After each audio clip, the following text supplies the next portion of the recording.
گلی محلے میں نہ جائے تو حرام ہے، گھر میں تم تو مسجد کے دے. وہ کہتے ہیں مولانا خوش کرو. اب بیوی کی بات کی گئی، بیوی سر ہو گئی. اس لیے کہا جاتا ہے کہ جب نکاح کرنے جاؤ تو حسن و جمال، مال و دولت، حسب نسب، خاندان سے پہلے دینداری دیکھو. بے شک سمجھے. نبی کریم نے فرمایا کہ 4 اسباب ہیں جن کی وجہ سے رشتہ ہوتا ہے. تنکحوا لأربعین، تنکحوا المرأة لأربعین. 4 سبب کی بنیاد پر ہوتی ہے، لمالہا ولحسبہا ولجمالہا ولدینہا. دین کی بنیاد او کا مقام. تو دینداری دیکھنا چاہیے تاکہ آگے جا کے ایسی گڑبڑ نہ ہو. بات سمجھ میں آئی؟ اب مگر مسئلہ اٹک گیا تھا، مولانا کو تنگ کر دیا.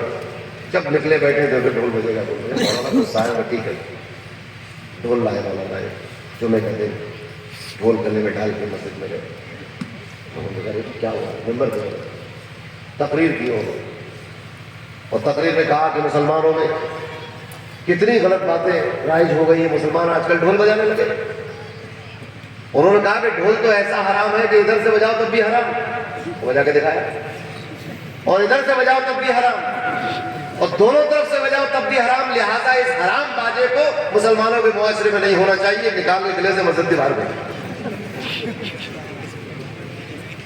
سمجھوا تھا. مگر اب ہم بجا لیتے ہیں، حرام چیز ہے ناجائز.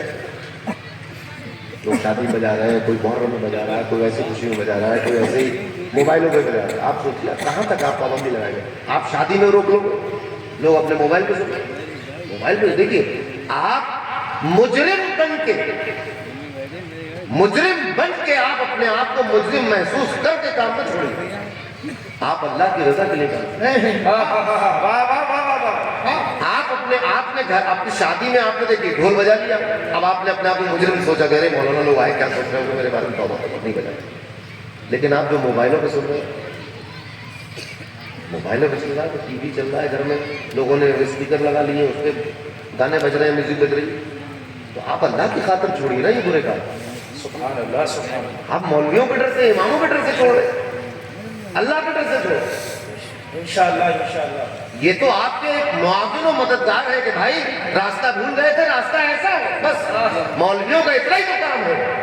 اماموں کا کام صرف اتنا ہے کہ کون سے راستے پہ جانا تھا، کہ بھائی بتائیے جانا تھا، ارے بھائی یہ راستہ ڈگرا لے پہنچا دے گا، یہ راستہ بریلی پہنچا دے گا، یہ راستہ دلی جا رہا ہے، یہ لکھنؤ جا رہا ہے. آپ کو بجانا چھیسڑ کا، اس راستے پہ جائیے. تو تمہیں اگر اللہ کے رسول کے راستے پہ جانا تھا اور غلطی سے کوئی ڈی جے لے آیا تو مولوی امام کہتا ہے کہ یہ راستہ غلط ہے، راستہ بھول رہے ہو، سیدھے راستے پہ آؤ. بس اتنی سی بات ہے. تو یہ تو یاد دہانی کرانے کے لیے ہو جاتا ہے انسان کی. ایک آپس میں ایک دوسرے کو بھی وہی بتائیے، روزے میں اگر کوئی بھول جائے اور نعرہ تکبیر، روزہ رکھ کے کوئی پانی پی لے تو برابر والا کیا کہے گا؟ ارے روزہ ہے، یاد دلایا آپ نے، پانی نہیں پیا. بس اتنا ہی کام ہے اماموں کا اور مولویوں کا کہ جب آپ کچھ غلط کرنے لگو تو سمجھا دے کہ بھئی یہ راستہ غلط ہے. بس اتنی سی بات ہے. یہ آپ کا اپنا کام ہے. اللہ کی طرف جانا، اس کے احکامات پر عمل کرنا، یہ آپ کا اپنا کام ہے. یہ ہمارا اور کسی اور کا کام نہیں. میں جو راستہ چنوں گا وہ میرا کام ہے، آپ جو چلیں گے وہ آپ کا کام ہے. مجھے اپنی خبر میں جانا، آپ کو اپنی خبر میں جانا. بے شک بے شک. مجھے بتائیں. اور جو سب کی خبر میں آئیں گے وہ ہے رسول اللہ. سبحان اللہ. تو ان کو کیا منہ دکھائیں گے ہم لوگ؟ اللہ اللہ. جب وہ آئیں گے خبر کو تو سب کی خبر میں آ رہا ہے. بتائیے آپ، تو اس کی تیاری ہوگی. کتنی دیر بجا لیتے ہیں؟ 1 گھنٹہ 2 گھنٹہ 3 گھنٹے، اس کے بعد ختم. وہ چلا گیا اپنے گھر، آپ اپنے گھر رہ گئے. پھر سناٹا. کیا ملا اس سے؟ رونق وہ ہوتی ہے جو اللہ تبارک و تعالیٰ ڈالتا ہے. سبحان اللہ سبحان اللہ. رونق کسی ناچنے والے اور بجانے والے سے نہیں آتی. بے شک. رونق تو اللہ کی دی ہوئی. آپ دیکھیے یہاں کوئی ڈھول بجا ہے نہیں کوئی میوزک نہیں. کوئی پکڑ بازی کوئی نوٹنکی نہیں. اور دیکھیے اللہ نے کیسی رونق، سبحان اللہ. رونق لگی ہوئی ہے. بے شک. سردی کا موسم ہے مگر پھر بھی پسینہ ہے. سبحان اللہ سبحان اللہ. دل لگ رہا ہے، اچھا لگ رہا ہے. مجھے آپ کو دیکھنا اچھا لگ رہا ہے، آپ کو اسٹیج دیکھنا اچھا لگ رہا ہو تو دل لگی ہی تو رونق ہے. کیونکہ یہاں پر قرآن کی بات ہے، دین کی بات ہے، اللہ کی بات ہے، عقیدت کی محبت کی بات ہے. اس لیے رونق پر لگی ہوئی. عید میلاد النبی کا جلوس دیکھیے کتنی رونق ہوتی ہے کہ نہیں. مگر اب ہم اس میں ڈی جے بجا کے رونق کم کرتے ہیں۔ سوچو جہاں شیطان آیا وہاں کیسی برکت، کیسی رونق، جہاں شیطان آیا وہاں کوئی رونق، اچھی بھلی رونق تھی۔ ابھی امام صاحب کہتے ہیں کہ النکاح من سنتی، ابھی سنت کا ذکر ہوتا، ابھی نکاح ہوتا، اس پر اللہ اور اس کے فرشتے جو ہیں وہ دعا کرتے، اللہ دعائیں قبول کرتا، فرشتے آمین کہتے۔ یہ بات تھی نا، رسول اللہ خوش ہوتے کہ میری سنت آگے بڑھا رہا ہے، اتنے میں ڈھول بج گیا، آ گیا شیطان نہیں۔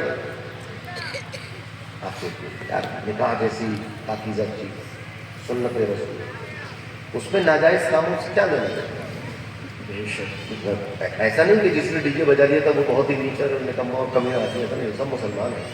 بس یہ ہے کہ بھائی تھوڑا سا گرد و غبار آ جاتی ہے، کپڑے دھو لیتے ہو کہ نہیں؟ بالکل دھو کے پاک ہو گئے کپڑے۔ ایسے ہی اگر کوئی ایسا کام ہو گیا تو توبہ توبہ استغفر اللہ، ہو گئے ختم بات، آئندہ نہیں کرے۔ سمجھ میں آتا ہے اتنا آسان کام ہے، تو اللہ کی خاطر برے کام چھوڑنا چاہیے۔ تو ولیوں میں اور عام لوگوں میں فرق اسی بات کا ہے کہ ولی ہر کام صرف اللہ کے لیے کرتا ہے اور نبی کی پیروی اور اطاعت میں کرتا ہے۔ تو یہ رہتا زمین پر ہے مگر چلتا عرش پہ ہوتا ہے، واہ واہ واہ، یہ زمین پہ چلتا ہے مگر اللہ فرشتوں کے درمیان اس پر فخر فرماتا ہے۔ بے شک بے شک۔ آپ سوچیں حدیث شریف میں آیا ہے کہ اللہ تبارک و تعالی قیامت میں ان بندوں پر فخر کرے گا، ان بندوں کو ایسا نوازے گا، فخر کا لفظ نہیں، ایسا نوازے گا، اتنی عنایت فرمائے گا کہ لوگ رشک کریں گے۔ کچھ بندے ایسے ہوں گے جن پر اتنی نوازشات ہوں گی، اتنی عنایتیں ہوں گی اللہ کی کہ تمام اہل محشر، بڑے بڑے اہل محشر جو ہیں بلند مرتبے والے، رشک کریں گے۔ انبیاء پوچھیں گے کہ کیا یہ نبی تھے؟ نبی تو نہیں تھے۔ شہداء میں ہوگا چرچا کہ یہ شہید تھے، کہ شہید بھی نہیں تھے۔ پھر ان کو یہ مرتبہ مقام کیوں؟ تو اللہ فرمائے گا کہ ان کو مقام و مرتبہ اس وجہ سے کہ یہ آپس میں میری خاطر محبت کیا کرتے تھے۔ واہ سبحان اللہ واہ۔